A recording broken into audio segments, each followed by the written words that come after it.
Hola a todos y todas, ¿cómo están? Mi nombre es Juan Montes y soy director y fundador de Buenos Aires Music Video Festival. Hoy tenemos para nuestro público internacional una actividad que va a estar íntegramente en inglés, así que disculpen mi inglés, pero empiezo yo ahora siendo el host de esta noche. So, welcome to everyone to Buenos Aires Music Video Festival. Juan Montes, the director and founder of this festival, and today I'm going to present this panel completely in English just for our international speakers. So we are going to introduce each one of our producers and directors who's with us today. So first, I'm going to introduce to Anna Deutsch, who's based in Paris. She's original from the UK, and she's a creative director of Moonwalk Films and co-founder of On Fast Films. Uh, Hello, Anna. Then we have Lindsay Blair Goeldber. She's pictures, and also she describes herself as a karaoke enthusiast. So hello, Lindsay. We're having also Rosalie Charrier. She's a self-taught director and screenwriter based in Paris, and she's represented by Enface. Hello, Rosalie. And we also have Lucrecia Taormina. She's a UK MBA winner and only female director here at her first and only attempt so far, she said herself.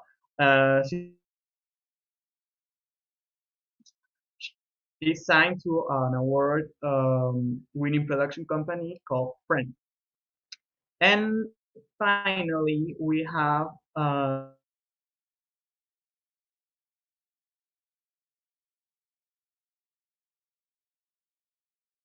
production company is Our Secret Handshake and is read by Buenos or River. I don't know how to say it. So hello, Jason. Hello, everyone. Thanks for being here today in this panel discussion. We are going to talk about the topic today is music videos. What's next? So this year has been a tough year for I think for everyone out there in every country. We have a situation just it's like a dystopian situation. We are in the middle of a pandemic in the world, which has caused a lot of damage, and we are like so sorry for everything uh, everything what's happening in the world today. So we reunited this evening just to talk about how's everything been out there from this in this context, you know, like having a pandemic, how's affected everyone in our in your work in film and music video productions abroad. Luckily, everywhere I think we have a lot of countries where we've been in lockdown, then we've been able to produce and direct more music videos, and then we are again locked down, and we'll have we have a panorama just so I don't know. We don't know how to how's everything going to be from now on. So we're going to hear each one of and and maybe we can start with Lindsay uh, from Canada, who can speak about how's been the situation over there in Canada. Hello, Lindsay. Hi, Juan. Thank you so much for having me. It's so exciting to be on this panel and with such esteemed other panelists from other parts of the world. Something that I'm so interested in as a producer in Canada is, yeah, how other countries are faring in production during this time. So I've mostly been working in Canada during the pandemic.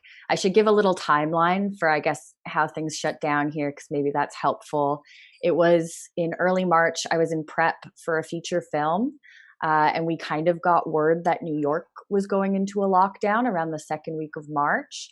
And we were like literally doing table reads with our cast when we got word the next day that Toronto would be shutting down, including local film industry and everything deemed non-essential. So that was around mid-March. And then the industry didn't reopen until June, I think early June of this year. So for that amount of time, I mean, no one was allowed to shoot. Productions just weren't happening.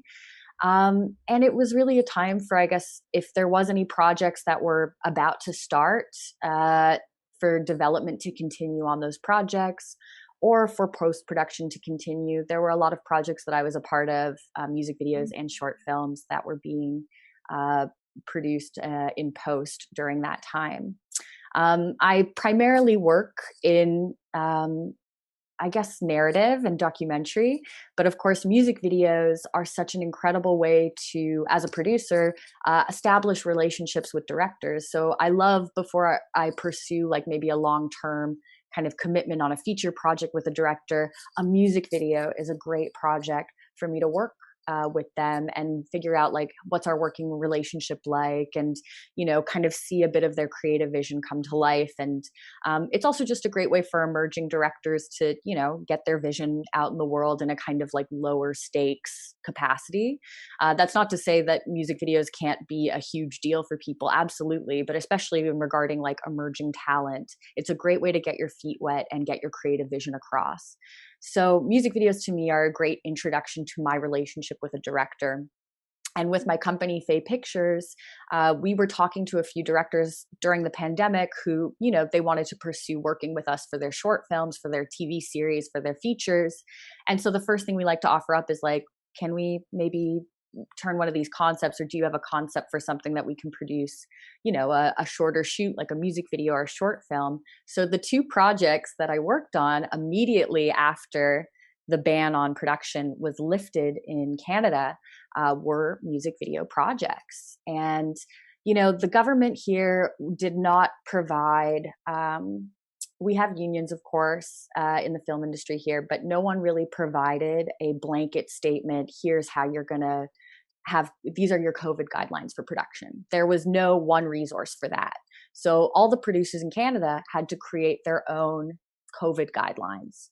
So with my company, Faye Pictures, we put together, based on research, based on what the Ontario government, where I live in Toronto, is part of Ontario, we were looking at the Ontario government website. Here's what people are saying about testing, how early you should get tested. And we kind of adapted our guidelines based on what our provincial guidelines seem to be.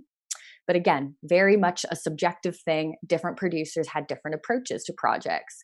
We were very on the safe side at Faye Pictures. So for our first production, I think it was in early August, was our first music video production back since the pandemic happened. We were really, really cautious about everything, understandably. And we had asked everyone on our pretty small crew, I'm talking a crew of maybe 15, maybe 12 people, and then talent, quite tight. We asked everyone to get tested at least a week in advance, and then kind of remain isolated leading up to the days of production. And our shoot was primarily outside, open air, so we felt comfortable about that. And I remember when we were booking our cinematographer, his agent was like, "Oh, you guys are requiring people to get tested? That's weird. Haven't heard about that for a short shoot." And I remember thinking like, what? That seems like the safest way to pursue production right now. But it's funny how quickly those things change, because maybe almost a month later, most productions, even if they're only 1 or 2 day shoots, were asking for crew to get tested. Now, by our provincial government, you're not required to get tested to go to set, but it is something you can ask of people. And certainly you want to get an attestation for how they're feeling, a check-in. You can ask them to take their temperature. So it's more, I guess, normative now to be tested. The funny thing is, as of Monday this week, Toronto is in its second lockdown. However, this time around, film and television is considered an essential business. So I'm actually in pre-production right now for a commercial shoot, which the industry has not slowed down since things reopened. And I'm so curious to hear how other countries are doing. But it's basically since June been crazy busy, crazy busy. I think something that's been interesting about the music video and how it has worked very well in terms of shooting right now.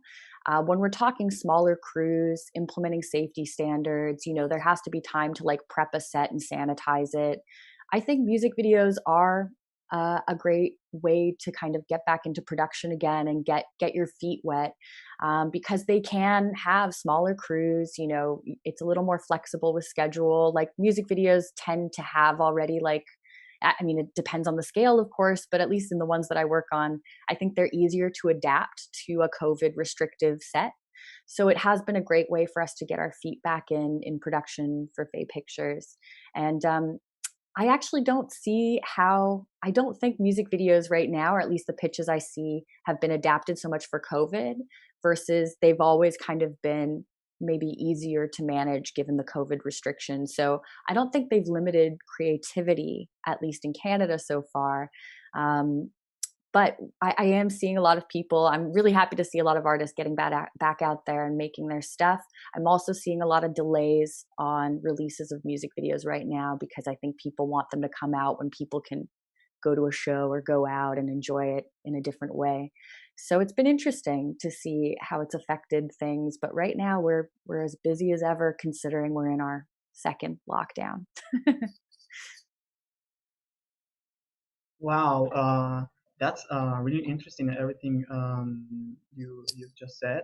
Um, I I can. I mean, we see that film production in general and everywhere has been like very unstable, like shut down completely. Some movies haven't been released this year, but for music videos, I think like we somehow people or directors and artists are managing to get out and do some material, right? Like it's something really interesting just to, I mean, just to analyze or have some thoughts about. And for example, well, in Canada, you just perfectly said everything what how's been over there. Is it, Jason, the same thing in the United States? Yeah, so we shut down in March initially, when everywhere else was locking down, and there were a couple projects I was in the middle of that kind of had like hard stops. We had been in pre-production for a music video that was supposed to have, I think, something like 100 people on set in mid-March, and yeah, it was like right before the lockdown, and there were a lot of debates going on in the industry about whether stuff would go ahead that week, and I think ultimately most people pulled the plugs on their projects. We canceled our video, and everything kind of went into a deep freeze for a few months. About, I guess, around the same time as Lindsay was saying, it was kind of like July, August for us when the industry started to reopen. And our initial projects back were very small. People were kind of just dipping their toes back in the water. The unions hadn't issued work regulations yet for how sets should run safe sets. Obviously, the industries that are union regulated were following guidelines that were far stricter than music videos, but we pretty early on tried to adapt some kind of safe set policy. Our first setback had maybe a crew of 10 people at the most and a single artist in the video. And our treatments at the time were kind of, I was writing treatments that didn't require any background, required only limited crews, stuff that we just thought we could make in a really stripped down capacity. You felt kind of quickly once it started to reopen, everything build again to a sort of fever pitch of production. It's been really busy here, probably the busiest I've seen the music video industry in that quarter in 5 years. And I think there was a huge backlog of projects that were held back from the initial shutdown that when things reopened, everybody rushed suddenly to make, and then suddenly there were all these release schedules moving around as people realized, oh wait, we actually can make things. And so there was this rush of content being made, and everyone sort of started to rebuild crew sizes to a normal size pretty quickly. We started really early on instituting testing at the door on our sets, and record labels, for the most part, have adopted that policy now. They are paying for COVID overages, which can be really substantial on some shoots. So there's been some interesting stuff happening with budgets, where vast sectors of the budget are having to be reserved for COVID testing. I did a shoot a couple weeks ago that had a lot of people on it, and we did COVID testing at the door for everybody, and it was over like $10,000 in testing was done just for a one-day music video shoot. So it's been a huge burden for independent artists, I think, and for indie labels to have to utilize this. But ultimately, at this point, I think everybody has, for the most part, adopted the testing. Now we're in a second lockdown as well. Workers here have also been classified as essential workers on film sets. So far, Film LA is telling us that things are going to be permitted. We're allowed to go ahead, but sort of it changes every 3 or 4 days, which feels like the way things were going in March too. They banned overnight production last week, and then the next day they said, actually, we're allowing overnight production. There's been talk of crew capacity limits on set, and then that was like walked back immediately again. In Los Angeles, the permitting offices and the health and safety offices are dealing with the studio system. And so because these regulations are being driven by a lot of the union negotiations, and the fact that there's a lot of money being put into California's economy by the studio system, there's kind of immediate pushback against regulations that become too restrictive. And I think that's going to continue now. I would imagine the overnight shooting restriction, they initially announced we're not giving any more permits and we're canceling all current permits. So if you're shooting something right now that is shooting overnight, your permit is going to be rescinded. And I assume there was some like high-level studio film that was shooting overnight that resulted in that being immediately walked back. That would have resulted in a big loss of money for the city. So we'll see what happens. But yeah, in terms of the future, I think one of the things in the rush to restart production that occurred rapidly was immediate walk back of a lot of the progress that I'm part of. We direct music videos. I'm on the internal board of it, and we had been working a lot last year on these new pitch guidelines with the record labels that was supposed to dovetail into work that would address a lot of things in the industry here, that because we don't have a union rep at the DGA, and because we're basically entirely unregulated, we were trying to work with the record labels to create a more equitable situation for directors. This kind of started out with revising the way that pitches happened, and it was ultimately working towards building to discussions on credits, discussions on residuals, discussions on things that a union rep would be able to acquire for music video directors if we had one, but we were acting more as a sort of a alliance. That kind of was immediately like disassembled as everybody rushed back into shooting. And I think just because of the fact that people needed money, people needed to make things, people hadn't been on set for a long time.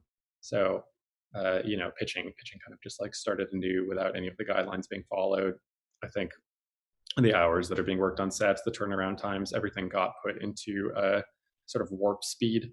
And when that's happening, it's really hard to then say, hey, like, let's slow down and talk about whether or not this situation is equitable, whether or not we're following guidelines.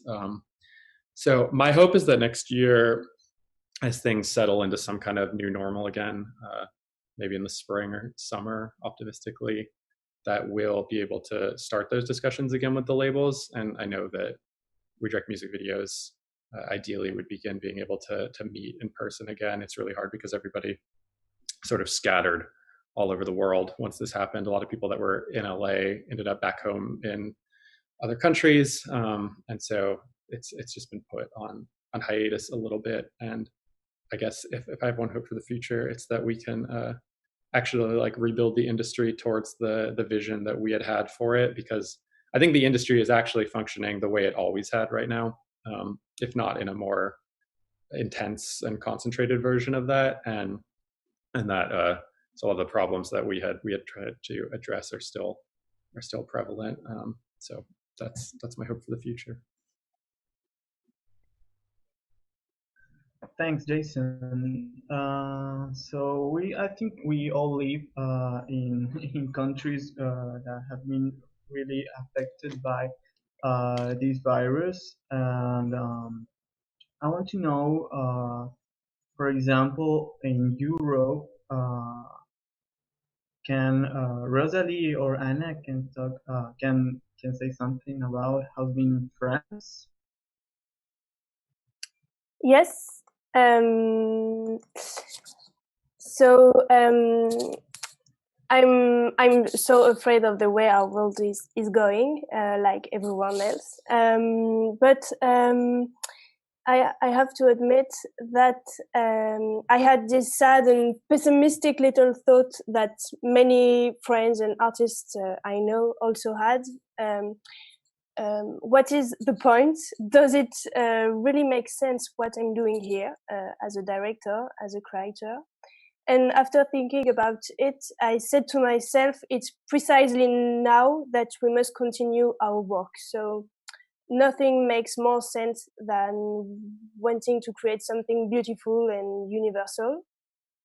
So I can tell you that my colleagues wear masks, eat in canteens with windows between them, but I can't really tell you more because I haven't been on a film set since the start of the pandemic because I'm in an intense writing and post-production phases with En Face, which is represented me now. So in terms of writing, I'm driven by a desire to create even stronger than before, precisely because I think we have an essential role to play because all of us are part of history in a way, because we are going through a scary episode that marks this century.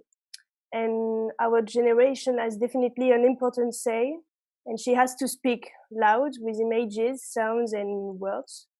And music touched the whole world, and I think music raises fists in the air. So the music videos has an essential role to play in this marriage. You know, this image it offers is an important at the words to send strong messaging. And during the first lockdown, I had a shoot which was cancelled, and no shooting could take place, and I was surrounded by a desperate atmosphere. For this second lockdown, things have changed a lot, fortunately. Shoots resume with security measures, obviously. So, for my experience, I learned a lot during this pandemic situation, and I have one anecdote among others. This one shows a bad behavior that this pandemic situation could generate for some people of the industry. Because a day before the start of the first lockdown, everything was ready for me and my team to shoot a music video with a huge French band. And everything, like the set was built, the clothes chosen, the shooting schedule printed. But the first lockdown begins, and a few days go by. And one sunny morning, I had the very bad surprise to see by pure chance on the band's Instagram page that they were preparing a homemade video with their fans, which is a bright idea, very kind, but for the song we had to clip. And neither the producer, nor the label, nor the band didn't tell me anything about it, and they didn't warn me and my team. So this was a beautiful learning experience because these people have forgotten that a director and a technical team and all people involved in one big project for their song has the right to be respected, even if the harp stops turning normally. And yes, so my words are for all the artists, like, let's be supportive together. And yeah.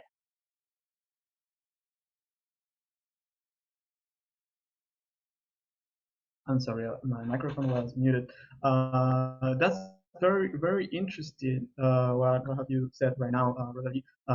You work with Anna, right? How how how's everything going in France, Anna? Do you have the same experience as Rosalie? And how about the UK, where you are right now, right? No, right now I'm in France. So I moved here over 6 years ago, and I work here. But it's interesting because I have family in England, so I hear kind of little whispers about what's happening there. But for France, I think what's really interesting, based on what we were talking about for Canada, Lindsay, that you didn't have a guideline set, because to give like a bit of explanation about what it was like in France, we have been hit really badly by COVID. We were locked down. We're in our second lockdown now, which should end. It's the 15th of December. It's kind of been eased, as from today, has been eased out a little bit, but should be ending on the 15th of December. We've kind of done this in again, out again, back and forth for a while. But what's interesting is that we had a really long, full guidelines of what to do, except this thing was 84 points long. And so we received that, you get it in your email, and you're kind of a bit like, well, how do I work around those? How do I, okay, so we need to change this in the script. How can we show what we usually have no problem showing? So what's interesting, and what I think has been the greatest part that's come out of it, and in kind of any sector really, is this boom of creativity, and creative people are saying, okay, we have all of these walls, how do we get around them? We can dig under them. Like, how can we build a ladder to make something that's still inspiring and still creative, because that's what we all want to do. So I think, like Lindsay was saying, also working in smaller teams, and Jason too, I think that's something that has kind of been a blessing for some, because to have a much smaller set and that everyone is really essential, I think has been fantastic, especially for young creators, that you have this kind of skeleton crew, and you can really focus on doing. Sorry, I've got my tiny dog. But that it's finding these solutions, and I think that's what filmmaking is, just in general. You've got an idea, and okay, how can we put this into practicality? I think the thing that we found in France especially is that budgets are much smaller. I mean, Moonwalk and On First, we work in advertising as well, so we kind of see it across the board. And budgets are much, much smaller, but the expectations are the same. So we then have this question of how can we keep our high production standards, which is a lot of us, I mean, it's what we're all known for, that we strive for the most beautiful images we can. But okay, we now have maybe a 20th, we've got 20% of the budget that we would have had before. How can we create something? So I think that part has been especially difficult, because you'll have an agency or a client who decides that, okay, let's shoot in France, thinking that it's cheaper, when actually it's not often cheaper, and it's more difficult because there are permits and that takes longer. And so it's all of that problem solving has been a double-edged sword. I think that in one side it's great, and that we really push ourselves to explore more in animation or working with people at a distance. I think really tying those links with our collaborators has been actually really exciting, seeing how much we can get done through a Zoom screen. But other than that, it's also been deeply frustrating, because you have 84 things of what you can, but actually, no, don't do that. So it's ends up in frustration, but I think real motivation as well. And I think actually during this year, it's the year that we met Rosalie, because I think also people are shooting their shots and saying, if I don't do it this year, when do I do it? I need to put myself out there. So I think all of that it's been interesting, but difficult. It also means that every director is available. So before, where you might be 3 in a competition, you're now 5, and 2 of those are some of the best directors in the world who are now available. So the competition is fierce.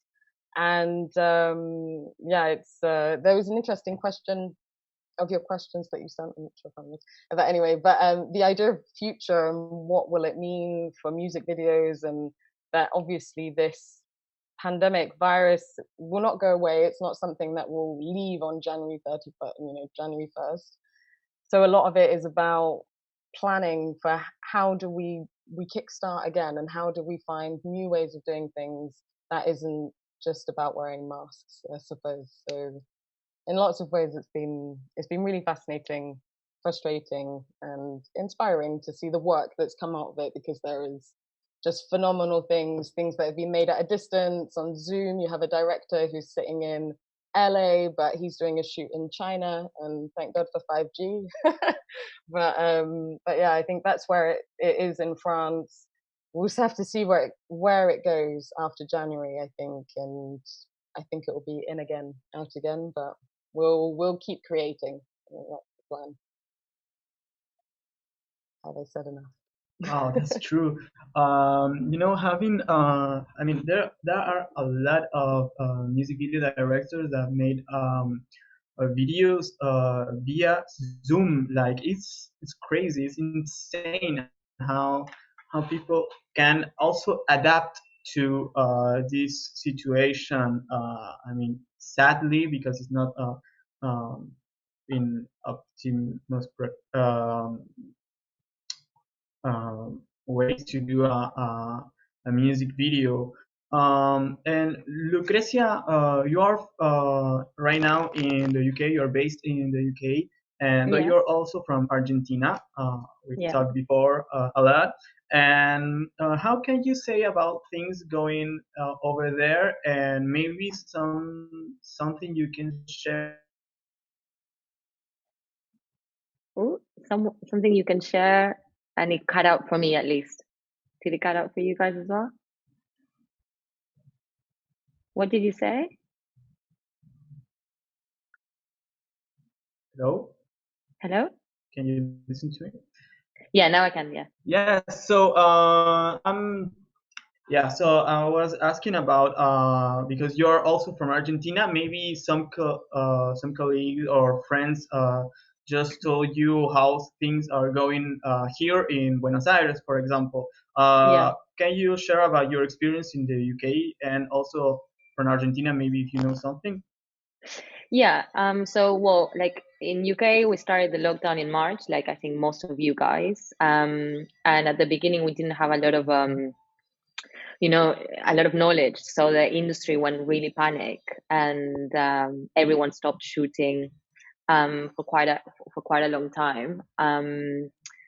And now we're on our second lockdown, and again, like you guys in Canada, we're considered, and Jason over there as well, we're considered essential workers. So everything is like crazy busy, and actually, like Lindsay said, hasn't stopped at all, and it actually became more and more crazy during like between the first lockdown and how things got easy in after the first lockdown and all the way through to now. I actually shot more this year than a few years than last year, for example. I shot right when lockdown was getting eased, the first lockdown, which was with 15 people for an LGBT charity called LGBT Foundation, which was to raise awareness about the especially transgender community, young transgender community during lockdown, and how actually lots of cases of domestic violence happen during lockdown, because obviously they're in their homes and they don't feel safe. And so actually that was such a wonderful experience for me and for everyone in my crew to obviously to do it pro bono and to like give a little bit back and raise awareness and do it from, we try to move away from a little bit of the classic charity advert to give it a little bit something different aesthetically, which is it was something that I didn't want to do something that you see every day. So that was really interesting for me also as a director to explore a narrative within the charity world and being quite stylized, which I don't think you see that quite often. And so I did that. That was with 15 people, and we took temperature. But in the UK, at least for us, the producer had to do COVID 19 guidelines, like Lindsay was saying, actually like from scratch, like what do we do? What are the documents that we need to send the crew? How many documents they need to sign? All the safety hazards and the different color like green, amber, red, and all of that. So that was like my producer for like 2 days in a row trying to, yeah, poor producers. But besides that, in terms of getting tested, music videos in UK, you know, it's kind of like the budgets are smaller, the ambitions are really big, and that, you know, I would love to say that most of the budget goes into having everyone safe. That is not the case, unless if you're doing like an 100-gram music video.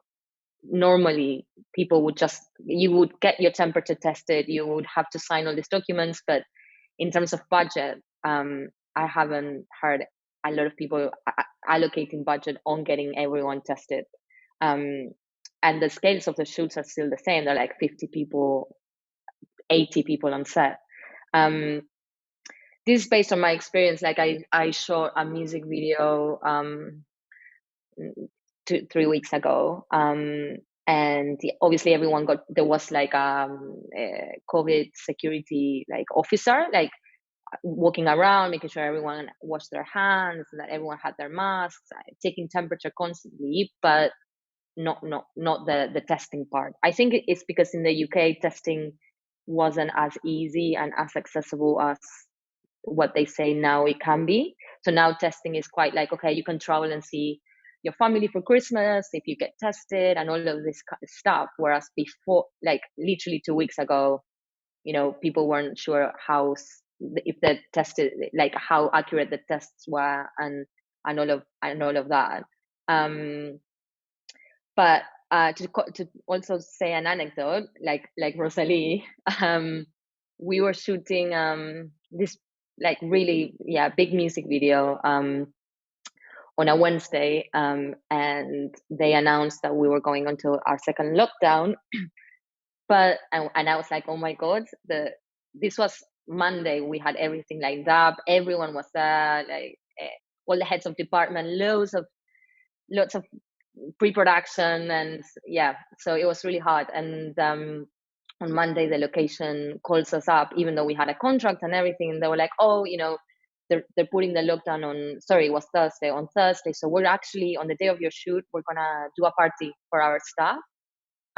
Because I was shooting in a club, in like kind of like a burlesque club. So they wanted to do a party for their staff, something like that, to say goodbye to like, because now they were all moving into lockdown, and we were like, but we signed a contract. There's like 100 people coming here in 2 days.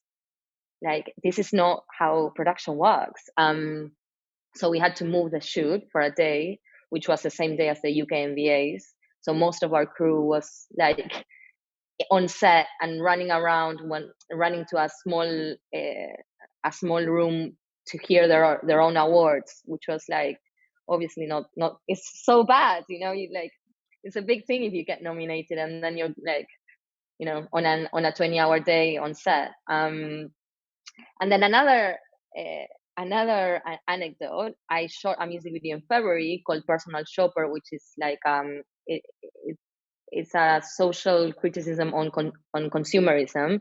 And next thing you know, everyone was like buying toilet paper, like the world was gonna end. So that the music video was pushed and pushed and pushed and pushed, like the release date until now, because the subject was so you know, too much on the nose, and it was too like, it wasn't a good time to like kind of take the piss, but it's quite like an absurd.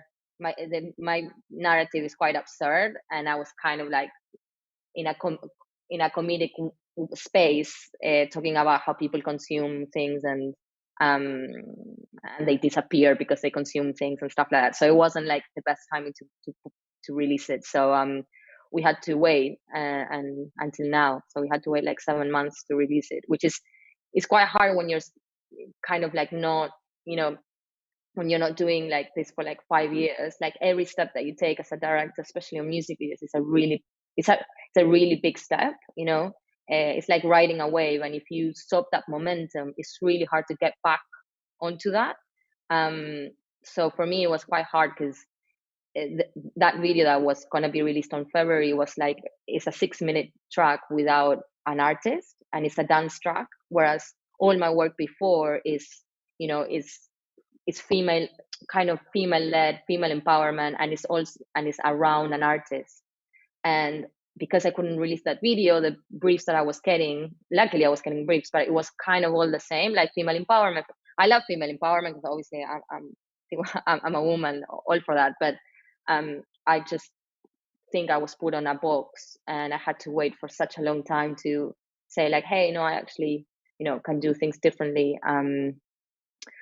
So yeah, and in terms of the future, I actually agree a lot with what Jason said about once we started shooting again, people forgot completely about any rules, any like any consideration whatsoever on trying to protect the director and the production team, to be honest. Basically the big boys started being the big boys again, the big labels started being the big labels again, fully knowing that, like Anna said, you are pitching with a big, like the huge directors, like you're pitching, you know, with Sacred Egg, and you're like, okay, like with the biggest directors in the world, and because they want the same work as you, because they want to create. So, you know, I think the labels were fully aware of that, and they took advantage of that, sadly. And now they're in a position where, you know, there's not a lot of negotiation, to be honest. There's not a lot of, you know, all the contracts are coming our way are like, nothing really changed. And basically when you sign that contract, everything is, you have no power whatsoever on anything. And that's sad, you know. You start seeing your video coming out and being completely not feeling like it's your own when you sat down and thought about that idea for hours on end. You know, it's kind of sad to see that happen. But you know, I hope that in the future that there's a stronger union and more voices are heard and more people are, you know, politely getting called out. So, you know, so we have a you know, at least we have a little bit of us in an industry that is so unforgiving and so hard to navigate as a director.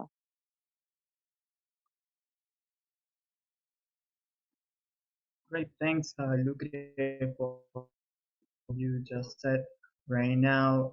So, anyone in the audience wants to make some questions, you can just comment on our YouTube video, and we are going to answer them right now. I think it's very interesting everything you guys said today. We can find some similarities in every country.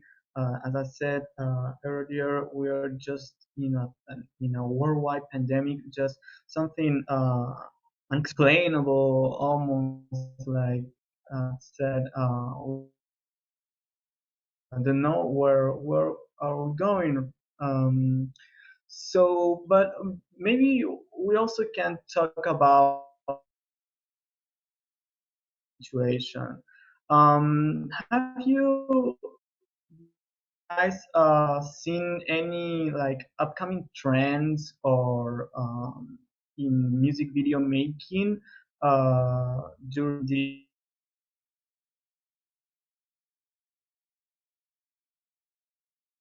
any of you? Did you say it again? Sorry, it just it broke up. Like I said, I'm sorry.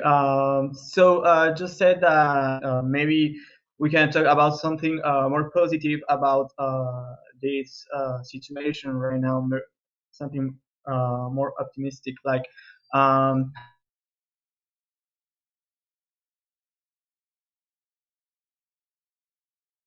doing a music video via Zoom, which is insane, and how people or how music videos in general can adapt into new formats, new ways of communicate, express ourselves?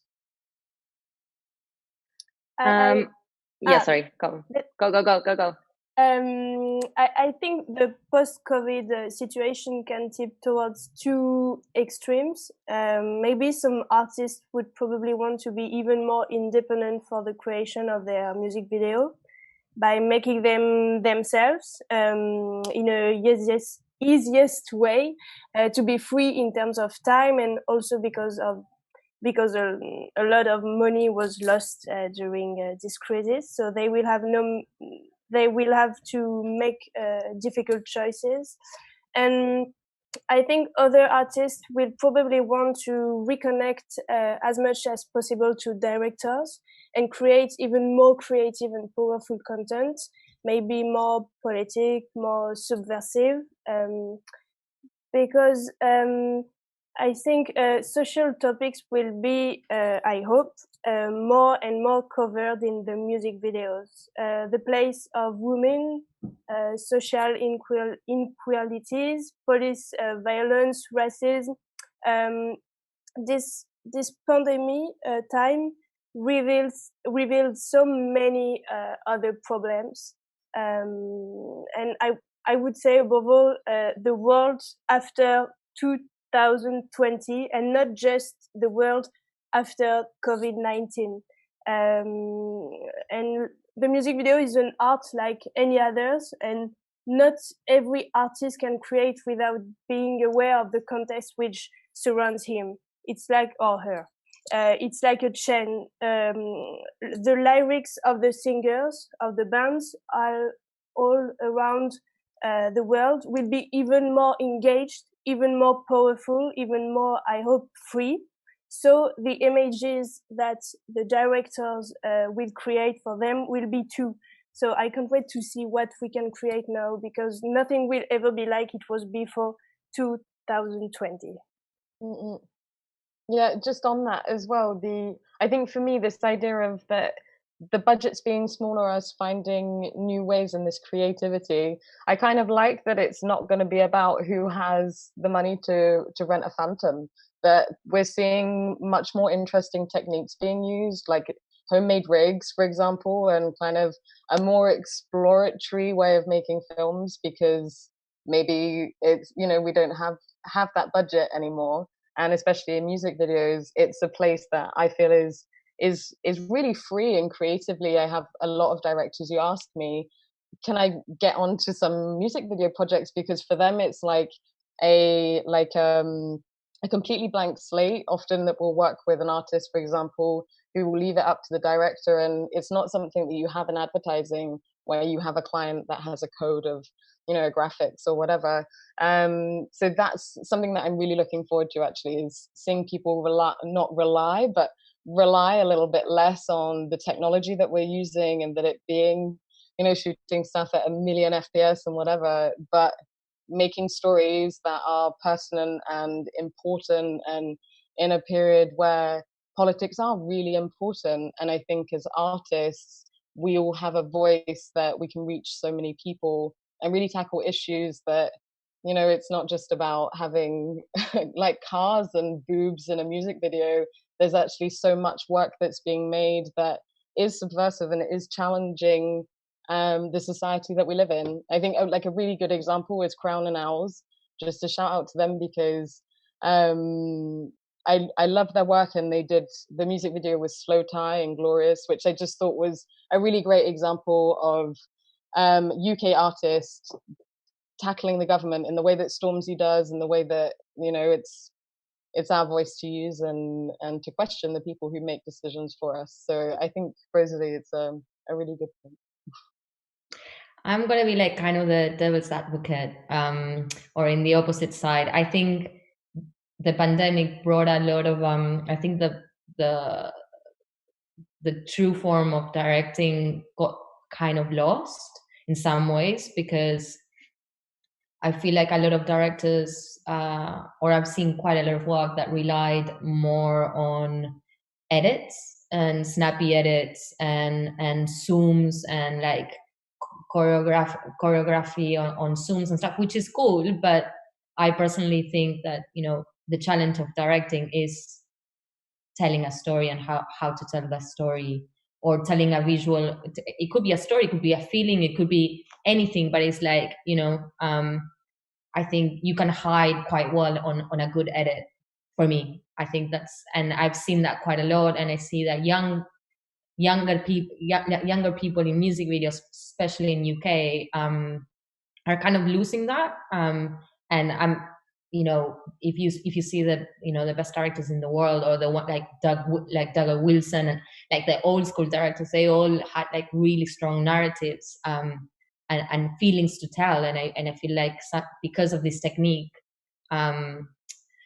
well, because of this pandemic, those things are kind of put aside. That's one of the things. And the other thing is, because artists are making more money on streaming and YouTube, I feel like there are a lot of artists that are scared to not put their face on videos. So actually, there's more performance-based videos, briefs running around, way more than like, you know, videos like Bicep, or like people that wouldn't even be part of the video, you know.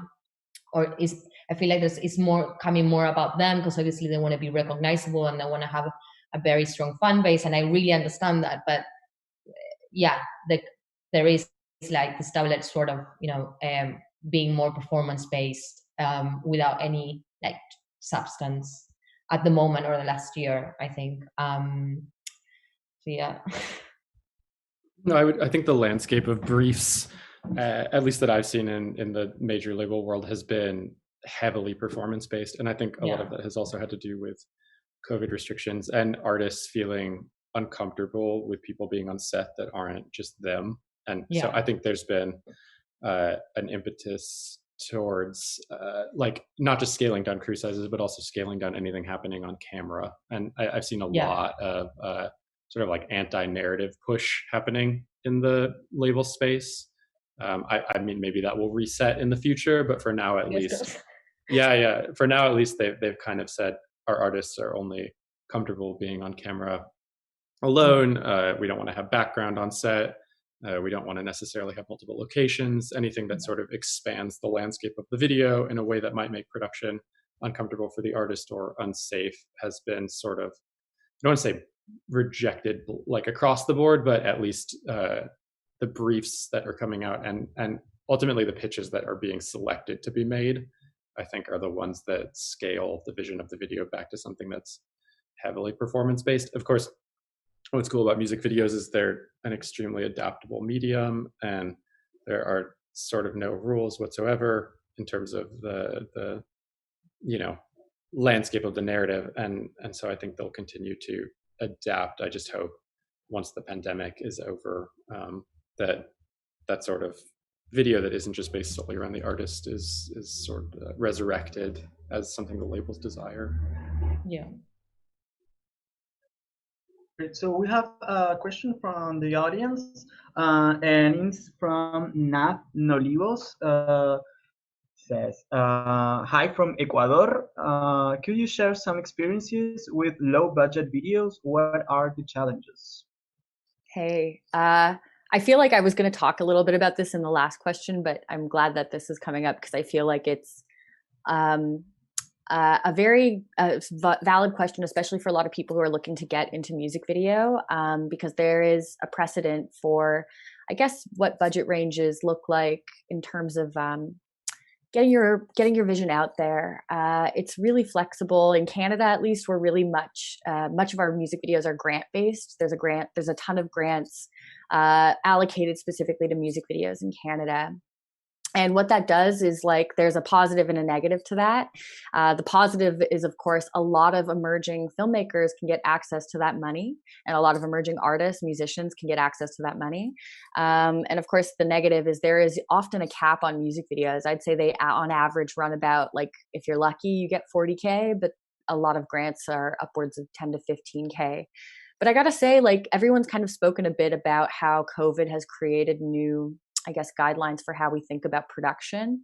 Low budget is always that way, right? So you're thinking about, how can I get the best creative vision across with less resources?